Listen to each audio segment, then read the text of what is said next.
Good afternoon on a Monday, rainy Monday here in the East Coast. Just wanted to jump on to make sure that private investigators in this industry are asking questions. I just spent 20 minutes on the phone with a gentleman who claimed he was in Florida, which is fine, wanted me to follow his wife, which turns out was never his wife, and tell her where she's going.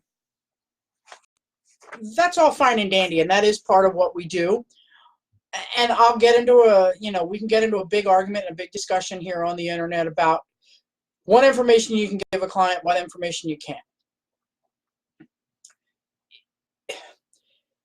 I've had this conversation with several attorneys.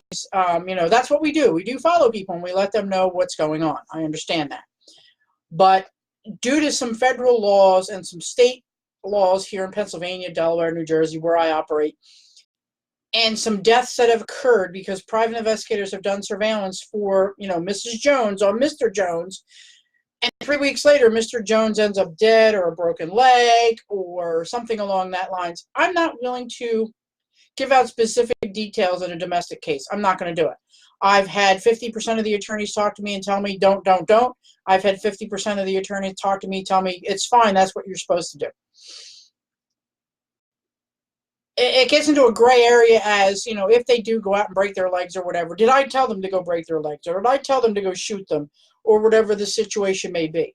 And that's kind of like, to me, then I have to pay an attorney to defend myself.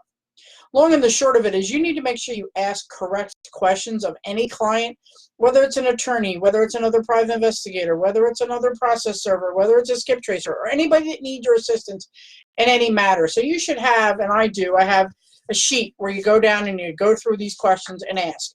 Long and the short of it is this guy wasn't even married to this woman. He just wanted to know where she was because he had kids with her and she's apparently moved on. And he wanted me to tell him that she was seeing somebody else so he could tell his kids that, mommy's, as he said, a whore. So stop blaming me for, me being in a different state and blah, blah, blah, and this being over. So I guess what I'm trying to say is, even as an investigator, we have to ask questions. Don't be that person that takes on every single case. I am not that desperate. Do I need the work? Sure, I could use the work. Could my surveillance team use that work? Sure. But, I ask a lot of questions before I even do it. I'm not going to even come and meet somebody, at a Starbucks, a Panera, a coffee shop for a consultation until I weed them out over the phone because it's not worth my aggravation to lose my license in, the states that I'm licensed in, or for my staff to end up going into jail, for violating things. So like I said, as a process server, we have rules. Can't trespass if it's posted, no trespassing. Divorces, at least in the states I work in, have to be served personally. They can't be sub-served. There are states that are no Sunday service and no holiday rules. Your vendor should know this. There are, different rules as an investigator. The guy said, well, in Cheaters they do that. That's great.